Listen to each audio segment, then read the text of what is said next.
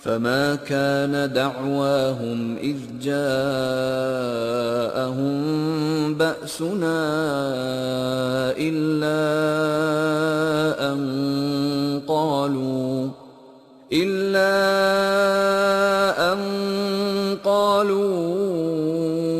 إِنَّا كُنَّا ظَالِمِينَ۔